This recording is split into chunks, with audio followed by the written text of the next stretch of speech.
दोस्तों, जब कभी भी ऐसी किन्हीं संख्याओं का स्क्वायर निकालना हो जिनके अंत में 5 हो, चाहे वो संख्या 2 अंक की हो या फिर 3 अंक की हो, आप उसका स्क्वायर विद इन 2 सेकंड बता सकते हैं। देखिए, ट्रिक सिंपल है। देखिए, ध्यान दीजिए, सबसे पहला एग्जांपल है, हमने लिया है 35 का स्क्वायर बताना है। तो आपको कुछ नहीं करना है, आपको सिर्फ ध्यान क्या देना है, आपको दहाई के अंक पे यानी 10th प्लेस पे जो संख्या है उसको ध्यान देना है, ठीक है? तो देखिए, जैसे यहाँ पे 35 में अगर दहाई का अंक क्या है, 3 है, तो आपको सिंपली करना क्या है कि इस 3 के बाद काउंटिंग में नंबर क्या आता है? इस 3 के बाद क्या आता है? 4 आता है। तो सिंपली आपको इस 3 को इसके आगे वाले यानी इसके नेक्स्ट कंसेक्यूटिव नंबर से मल्टीप्लाई कर देना है, गुणा कर देना है। यानी 4 आता है तो 3 का गुणा 4 में करेंगे तो कितना आएगा? ये हो जाएगा सिंपली 12, ठीक है? और उसके बाद आपको बिना कुछ सोचे समझे इस 5 की जगह आपको क्या लिख देना है? 25 लिख देना है, ठीक है दोस्तों? तो देखिए, ये आपका निकल कर आ गया 35 का स्क्वायर। देखिए, है ना एकदम सिंपल। आपको करना क्या है, देखिए आइए नेक्स्ट एग्जांपल समझिए।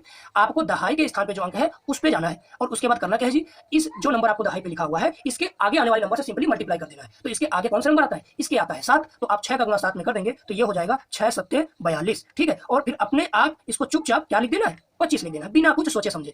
अब ये बताइए, क्या आपको कभी भी ऐसे 2 डिजिट नंबर बोला जाए जिसका स्क्वायर निकालना हो और एंड में 5 हो, तो क्या आपको लिखने की जरूरत पड़ेगी? कभी नहीं पड़ेगी। अब मान लीजिए हमने आपको बोल दिया कि 85 का बताइए, तो 85 में 8 पे ध्यान देंगे और 8 के बाद क्या आता है? 9। 8 के बाद 9 आता है तो 8 9 72 और उसके बाद 25, 7225। समझ गए? अब चलिए एक 3 डिजिट के नंबर का स्क्वायर कैसे निकालते हैं वो बात कर लेते हैं। हाँ, लेकिन ध्यान दीजिएगा, ये ट्रिक कब लगेगी? जब संख्याओं के अंत में 5 होगा, ठीक है? अब देखिए, आपको अभी 2 डिजिट के अंक संख्या में हमने बताया कि दहाई का अंक देखना है, लेकिन जब बात करेंगे 3 डिजिट नंबर की तो आपको 5 को ध्यान नहीं देना, 5 के बाद जो संख्या बच रही है उस पूरे पे ध्यान देना है। अगर 5 के बाद की बात करें तो बच रहा है कितना? 14, तो आपको देखना है कि 14 के बाद क्या आता है। जैसे यहाँ पे हम 5 को ध्यान नहीं देके किसकी बात करें? 6 के बाद, ठीक है? तो वैसे ही 5 को ध्यान न देके अब बच रहा है 14, तो 14 के बाद क्या आता है? 14 के बाद आता है 15, तो आपको सिंपली 14 में 15 से गुणा कर देना है। अब ये बताइए, 14 में 15 से गुणा अगर आपसे बोले तो क्या डायरेक्ट कर सकते हैं? बिल्कुल कर सकते हैं भाई। 14 गुणे अगर आपको 15 करना है, देखिए ध्यान दीजिए, 14 और गुणे अगर आपको 15 करना है तो आप इसको सिंपली ये भी तो कर सकते हैं, इस 14 गुणे 15 को क्या आप 7 और गुणे 30 नहीं कर सकते हैं?